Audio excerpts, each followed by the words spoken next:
विजेच्या झटक्यानं 17 वर्षीय तरुणाचा मृत्यू प्रकरण. वीज वितरण कंपनीच्या अधिकाऱ्यांविरोधात गुन्हा दाखल. मागील महिन्यात भांडूपच्या LBS मार्गावरती भरलेल्या पाण्यात विजेचा धक्का बसून 17 वर्षीय दीपक पिल्लई या विद्यार्थ्याचा मृत्यू झाला होता. या पाण्यात वीज प्रवाहित असल्याची माहिती स्थानिकांनी महावितरणाला दिलेली असतानाही त्यांनी कोणत्याही प्रकारच्या उपाययोजना न केल्यानं हा मृत्यू झाला होता. याबाबत भांडूप पोलिसांनी सखोल तपास करीत या प्रकरणी महाराष्ट्र राज्य वीज वितरण कंपनीचे अधिकारी संतोष रुद्र शेट्टी आणि विकास कैलास जाधव यांच्या विरोधात गुन्हा दाखल केला आहे. जेव्हा ही घटना घडली तेव्हा या रस्त्यावर मोठ्या प्रमाणात पाणी साचलेलं होतं आणि यातच इथे महावितरणाची वायर खुली असल्यानं त्यात वीज प्रवाहित झाली होती. हे समजताच स्थानिक दुकानदारांनी महावितरणाशी संपर्क करून याबाबत तक्रारही केली होती. मात्र कोणत्याही उपाययोजना करण्यात आल्या नाहीत. अशातच जेव्हा क्लासवरून दीपक घरी परतत असताना त्याला इथे विजेचा जोरदार धक्का बसला आणि त्याचा जागीच मृत्यू झाला होता. या प्रकरणी भांडूप पोलिसांनी आधी अपघाती मृत्यूची नोंद केली होती. मात्र सखोल तपास करून या प्रकरणी आता 2 महावितरण अधिकाऱ्यांच्या विरोधात गुन्हा नोंद करण्यात आला आहे. मागील पावसाळ्यामध्ये 19/8/2025 रोजी सकाळी 8 वाजता ते 10:25 वाजताच्या दरम्यान जी घटना घडली होती त्याच्यामध्ये दीपक पिल्लाई नावाचा एक 17 वर्षाचा मुलगा शॉक लागून मयत झाला होता. त्यावेळेस भांडूप पोलीस स्टेशनला ADR अकस्मात मृत्यू रजिस्टर दाखल केलेला होता.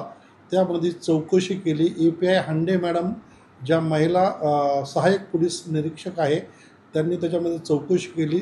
खोलवर चौकशी करून ज्या टेक्निकल बाबी आहे कॉल आलेला गेलेला याची माहिती घेऊन त्यांच्याकडून सदर महावितरण कंपनीचे सहाय्यक अभियंता व तांत्रिक कर्मचारी ह्या दोघांच्या चुकीमुळे सदर मयत दीपक पिल्लाईचा मृत्यू झाला असे निष्पन्न झाले.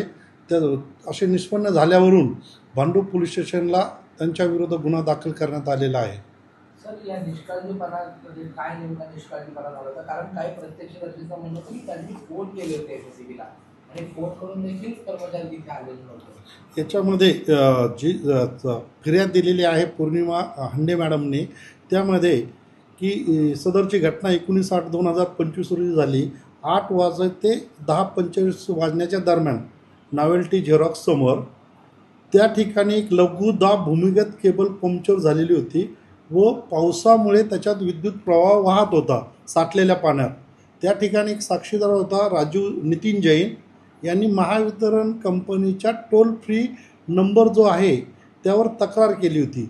तक्रार केल्यानंतर सदर कंपनीचे महावितरण कंपनीचे संतोष जे सहाय्यक अभियंता व त्यांचे जनमित्र DTC जनमित्र यांना माहिती दिली होती CRM प्रणालीद्वारे परंतु व SMS द्वारे. तक्रारीची माहिती पाठवल्यानंतर संबंधित अधिकारी कर्मचारी यांनी तक्रारीची योग्य वेळी योग्य दखल घेतली गेली नाही.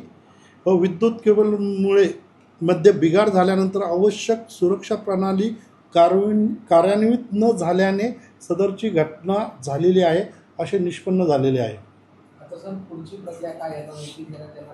यामध्ये जो तपास आहे आम्ही पोलीस निरीक्षक दर्जाच्या अधिकाऱ्याकडे दिलेला आहे. नितीन चव्हाण पोलीस निरीक्षक आहेत त्यांच्याकडे तपास दिलेला आहे. त्यानंतर पुन्हा याची चौकशी करून आरोपीला याच्यावर दोषारोपपत्र पाठवण्याचे सबळ पुरावे प्राप्त करून दोषारोपपत्र माननीय न्यायालयात पाठवित आहोत. लोकनायक न्यूज